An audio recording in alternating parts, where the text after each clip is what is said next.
बात करते थे। गुरुदेव जी भी अपने चित्र में बोला है, पहले के ज़माने में जब ऋषि मुनि होते थे तो उनकी पात्रता होती थी। पात्रता मतलब थोड़ा सूक्ष्म होता था। जैसे राजा दशरथ के जब पुत्र नहीं होते थे तो उन्होंने अपने गुरु से जाकर बोला कि हमारे पुत्र नहीं, उन्होंने कहा हो जाएगा।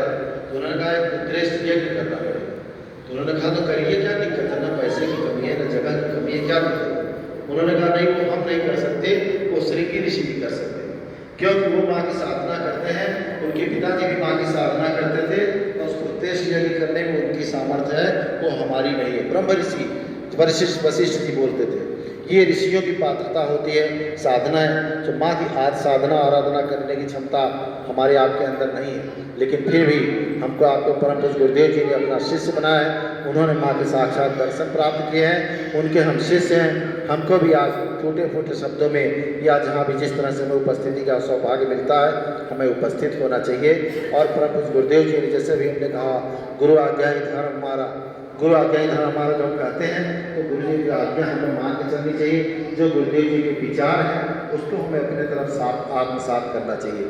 गुरुदेव जी के विचार हैं कि आप नशे मान से मुक्त हों, चरित्रवान जीवन व्यतीत करें, अपने घर में आप नित्य इसी तरह की साधना करते रहा करें और इसी तरह से आप लोगों को भी गाइड किया करें। अपने आस में पड़ोस में निःशुल्क जन जागरण आप करते हैं, महाआरतियों में आरतियाँ करते हैं, 5 घंटे का 40 पाठ करते हैं। इस क्रम में हमें सतत अपने आप को लगा के रखना है और हमें इसी तरह से हम करते रहेंगे तो हम सत्य की ओर बढ़ेंगे।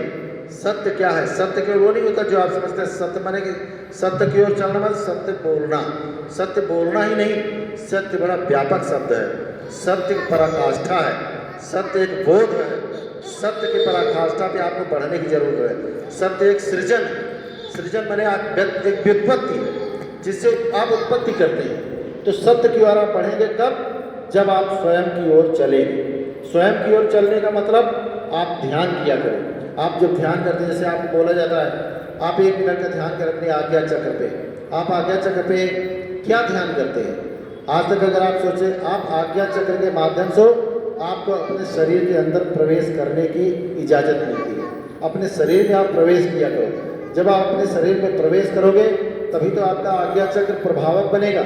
आज्ञा चक्र पे आप टीका लगाते हो, टीका लगाने का ये मतलब थोड़ी आपको तिलकधारी बनना है।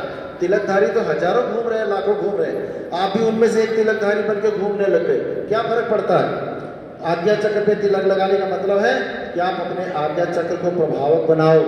आपको कोई व्यक्ति, आप कहीं निकलते हो, किसी व्यक्ति से मिलते हो, आप कहीं जाते हो, आपको कोई व्यक्ति कुछ कहता है, अब आज्ञा चक्र आप मिला के सोचा करो ये कहाँ तक सही हो सकता है, ये सही है कि नहीं है, हम इस पर विचार कर सकते हैं कि नहीं कर सकते, विचार किया करो आप आज्ञा चक्र पे। आज्ञा चक्र का मतलब यही होता है आप चीज़ों को एनालाइज किया करो, उनका विश्लेषण किया करो।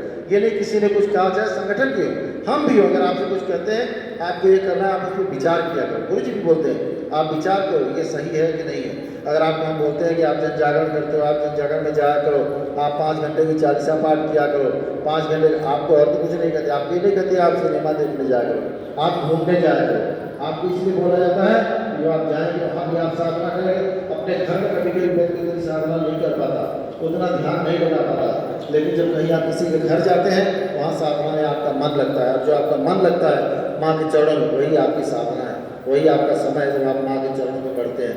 तो इन्हीं क्रम में हमको आपको आगे बढ़ने की जरूरत है। अभी इसके बाद बैठक होगा, सभी लोग आरती ले लेंगे। आरती